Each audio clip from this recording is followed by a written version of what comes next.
किस तरह के हीरे को पहनना शुभ होता है? सूत जी ने कहा, रंग के अनुसार हीरकों में देवताओं के विग्रहों का निश्चय किया गया है।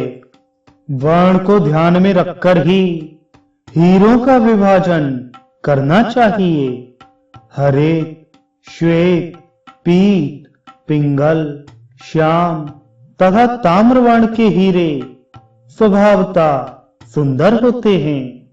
उन हीरों में क्रमानुसार विष्णु, वरुण, इंद्र, अग्नि, यम और मरुतदेव प्रतिष्ठित रहते हैं। ब्राह्मण के लिए शंख, कुमुद अथवा स्फटिक के समान शुभ्र वर्ण का हीरा प्रशस्त होता है।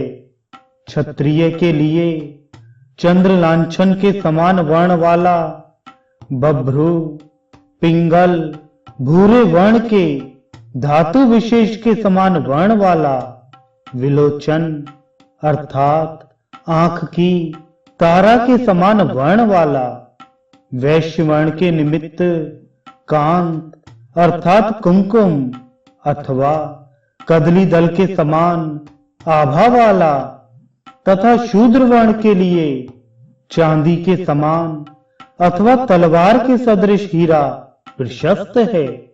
विद्वानों ने राजाओं के योग्य 2 प्रकार के हीरों को उत्तम माना है, जो अन्य लोगों के लिए प्रशस्त नहीं होते हैं। जो हीरा जवा वर्ण तथा प्रवाल के समान रक्त वर्ण अथवा हल्दी रस के सदृश पीत वर्ण का होता है, वह राजाओं के लिए लाभप्रद है।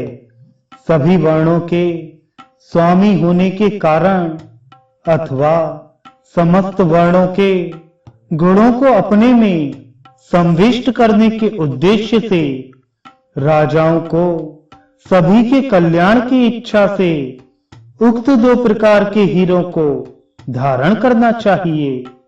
ऐसे हीरों को धारण करने का अधिकार अन्य के लिए किसी भी प्रकार से नहीं है। जिस प्रकार लोक में निम्न और उच्च वर्ण का वर्ण सांकर्य दोषावह एवं दुखदायी होता है, रत्नों का वर्ण सांकर्य उससे भी अधिक दुखदायी होता है। केवल वर्ण मात्र को देखकर ही विद्वानों को रत्न का संचय नहीं करना चाहिए, क्योंकि जो गुणवान रत्न होता है वही गुण और संपत्ति की विभूति होता है। इसके विपरीत गुणहीन रत्न कष्ट का हेतु होता है। जिस हीरे का एक भी श्रृंग टूटा हुआ अथवा छिन्न भिन्न दिखाई दे, तो गुणवान होने पर भी धनार्थी जनों को उसे अपने घर में नहीं रखना चाहिए।